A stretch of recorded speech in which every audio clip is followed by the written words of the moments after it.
Good morning. आज हम करेंगे लेज़र एक्शन के लिए जो सबसे ज़्यादा ज़रूरी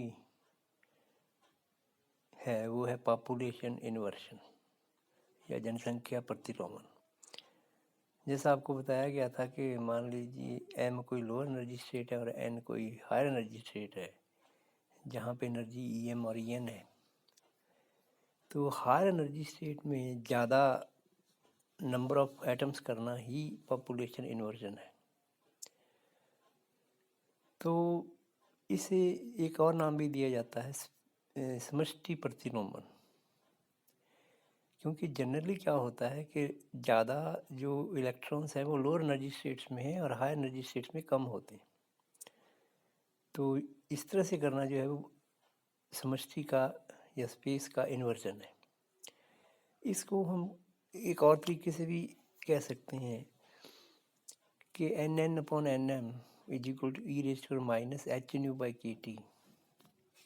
यहाँ पर जो एच न्यू है वो E N minus E M है।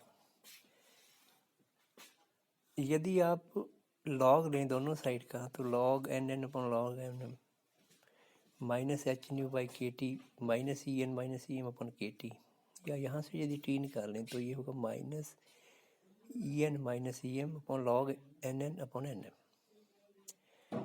सामान्यतः पे जैसे आपको बताया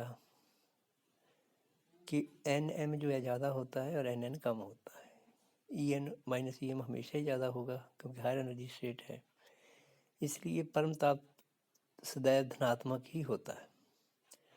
परंतु पॉपुलेशन इन्वर्जन के अंदर जब हम कहते हैं कि हायर स्टेट में नंबर ऑफ एटम्स ज़्यादा हैं और E N minus E M हमेशा ही ज़्यादा है, इस प्रक्रिया में परम ताप जो है वो थ्योरेटिकली नेगेटिव होगा। या हम इसी बात को कुछ दूसरे तरीके से कहें तो टी इज इक्वल टू 0 पर जितने भी एटम्स हैं वो ग्राउंड स्टेट में या लोअर स्टेट में ही रहते हैं। जब टेम्परेचर 0 से बढ़ जाता है तो कुछ नंबर ऑफ एटम्स जो है वो हायर स्टेट में जाते हैं, लेकिन मेजॉरिटी आपकी लोअर स्टेट में ही रहती है।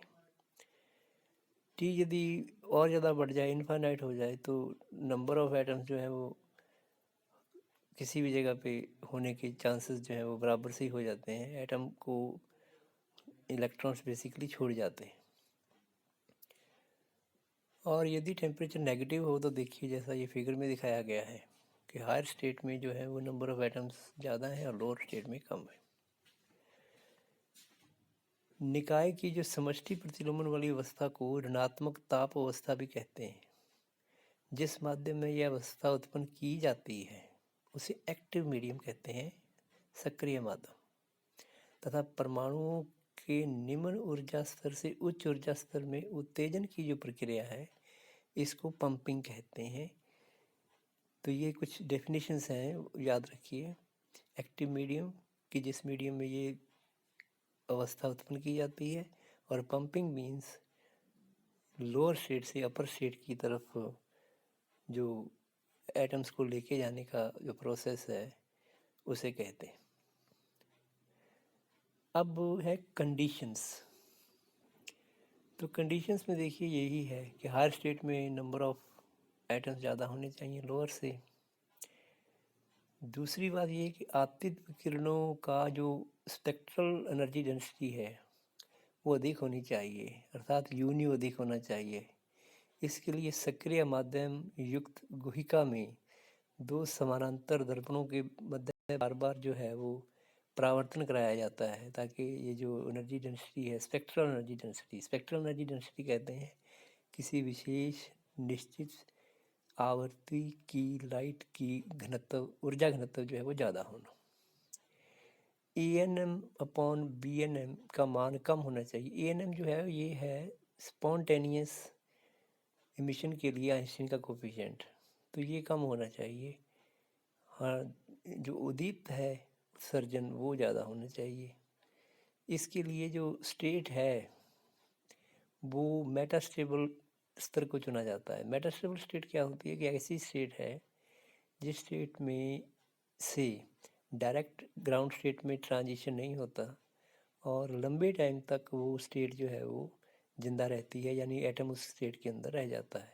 इससे स्वतः उत्सर्जन जो है वो उसके द्वारा संक्रमण अनुमति नहीं होती। अब है लेज़र एक्शन ही बेसिकली लाइट एम्प्लीफिकेशन ही है। इसमें सक्रिय माध्यम को दो समानांतर प्लेट दर्पणों के बीच रखते हैं, जिसमें जो एक दर्पण है वो परफेक्टली रिफ्लेक्टर है तथा दूसरा जो है वो पार्शली रिफ्लेक्टेड है, और ये बेसिकली एक कैविटी जो है वो कहलाती है। यह जो गुहिका है वो दीप्त विकिरणों के ऊर्जा घनत्व में वृद्धि कर देती है।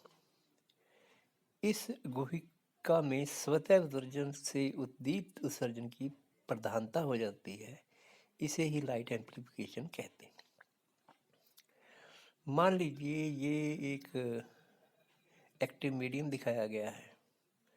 मान लीजिए इसमें शुरू में सभी परमाणु जो हैं वो अनएक्साइटेड स्टेट में होंगे।